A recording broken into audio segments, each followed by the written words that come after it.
Hello dear fans. How to identify the South. Let's say you are going on a hike. We took backpacks, a guitar, bowlers, called all our friends, went into the forest. There, in the depths, they found a clearing. They made a fire, sat down, rested, and just got home when they realized that they were lost. Nobody took the compass, as if it were evil, but everyone remembers for sure that they were moving exclusively in the northern direction. Instructions. Step 1. If it happens in the morning, the sun is in the east, if in the evening, in the west.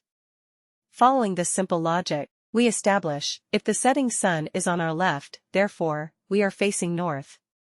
To move south, you need to turn around 180 degrees and move without turning anywhere. If the sun is just rising, then the principle of operation is practically the same. On the right hand is east, therefore, we are facing north. Further actions are known. Step 2.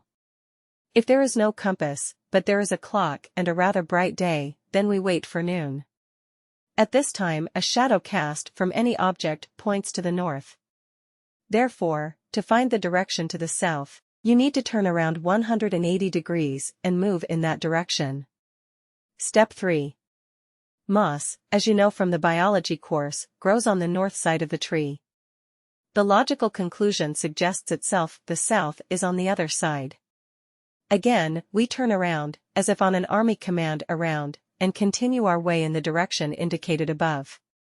Step 4.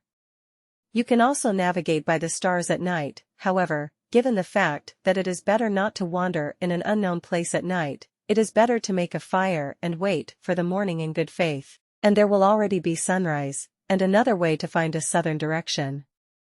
Thanks for watching.